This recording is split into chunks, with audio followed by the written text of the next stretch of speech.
Bonjour à tous, nous nous retrouvons toujours à l'île du Centre avec Michel Reynaud pour parler du paysage tropical. Bonjour Michel. Bonjour Simon. Alors dans le précédent module, on a vu le paysage tropical à l'échelle territoriale, on a vu que la complexité du vivant était primordiale pour fabriquer des milieux de vie. Comment tu fais toi pour concevoir des aménagements à l'échelle du quartier? Alors, première chose, c'est que quand on a des programmes où on doit construire un quartier ou un îlot urbain, on a des programmes qui sont du bâti, qui sont donc des éléments durs qui imperméabilisent. Donc la question de l'imperméabilisation et de la part de l'imperméabilisation sur le territoire, c'est une donnée fondamentale.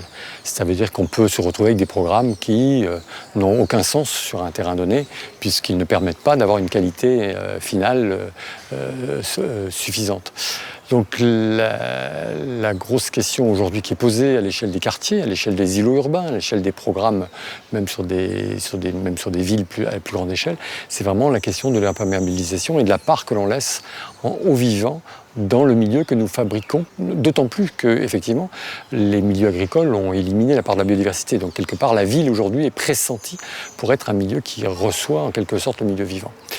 Donc, il ne faut pas oublier qu'un argument qui est très fort, qui aujourd'hui commence à marcher, qui est un peu barbare, mais qui s'appelle les services écosystémiques, montre qu'effectivement, le vivant nous rend des services importants, que ce soit au niveau de la gestion des eaux, au niveau de la captation des poussières, au niveau simplement du plaisir et de l'art de vivre, et on se doit de lui laisser la place.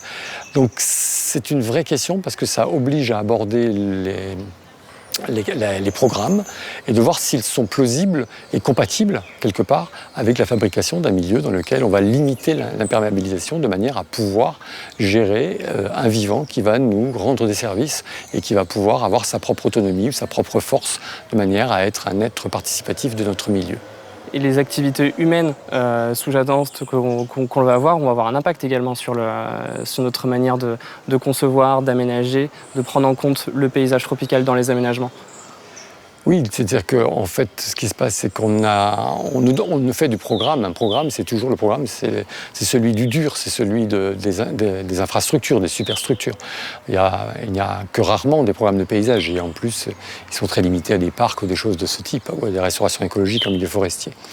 Donc en réalité, on se retrouve avec ce dilemme où on nous demande de construire des choses qui vont avoir un impact sur ce milieu et on ne nous demande pas de construire un milieu qui peut permettre d'avoir une activité qui va s'installer.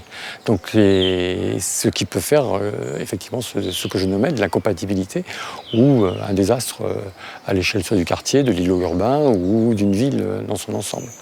Et le fait également aussi d'imperméabiliser tous les sols, que la ville soit de plus en plus dure, fait qu'on a un phénomène, ce qu'on appelle d'îlot chaleur urbain. Est-ce que tu l'as remarqué en climat tropical ? Alors en climat tropical, il est très fort, il est beaucoup plus fort que ce qu'on imagine. Et effectivement, c'est une des questions fondamentales parce que les échanges que permet le sol vivant entre l'atmosphère et la lithosphère permet en fait renforce le cycle hydrologique et permet un certain nombre de services sur le confort climatique. De la même manière qu'une canopée forestière renforce la qualité du climat à l'ombre, je veux dire, à travers simplement le paysage de l'ombre. Donc l'îlot de chaleur urbain, la meilleure manière de le combattre, c'est à la fois d'avoir des bâtiments effectivement qui ont des caractéristiques de porosité, d'ombrage, de protection des masses thermiques, etc. Mais d'avoir en association des milieux qui soient arborés, ombragés, vivants, avec des sols vivants et qui permettent la respiration importante entre le domaine du sol et celui de l'atmosphère. Et par rapport aux interactions qu'on peut avoir entre une ville et des forêts, les paysages un petit peu environnement.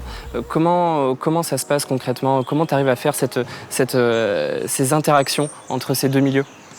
Alors, les interactions, ça veut dire qu'il faut rechercher au mieux les continuités, qu'on le retrouve en contribution avec les continuités hydrauliques, par exemple, puisque l'eau a un fil, donc quelque part, on peut suivre le fil de l'eau. Mais c'est aussi de fabriquer des épaisseurs, des matrices suffisantes. Parce que si on n'a que 10 mètres carrés à chaque fois pour traiter le végétal, on n'arrivera jamais à mettre une population qui va interagir de manière coordonnée en termes de biodiversité.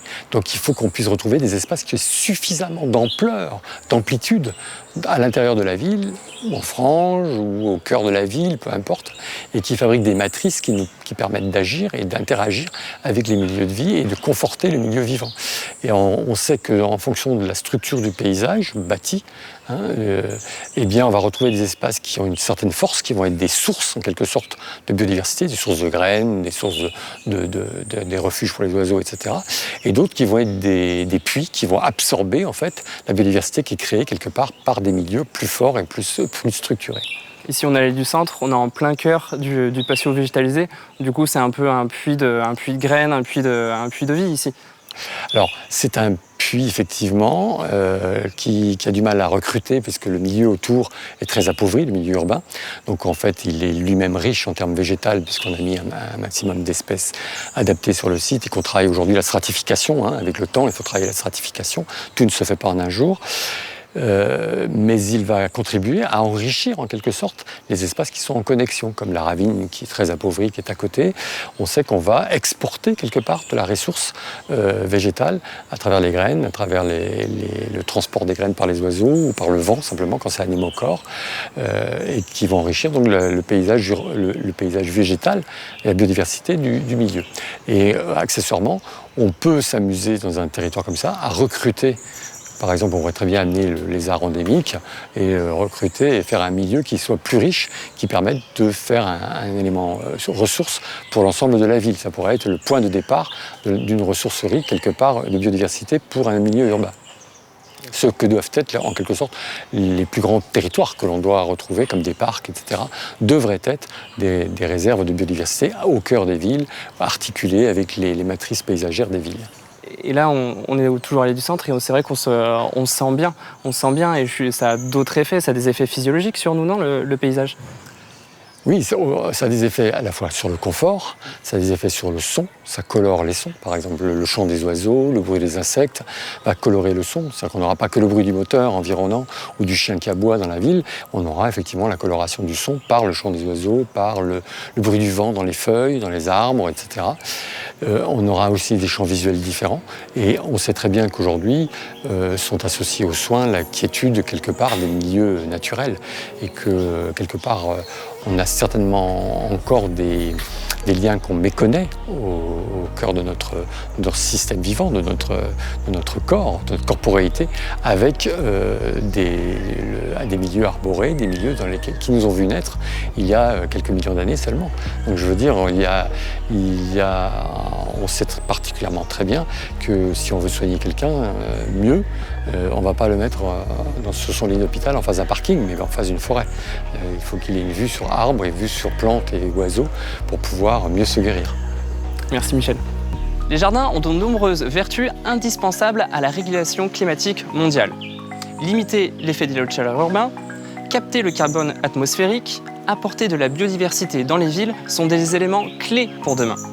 Dans le prochain module, nous irons dans le nord de l'île de la Réunion pour voir un exemple qui a compris tous ces enjeux, le quartier de Beauséjour.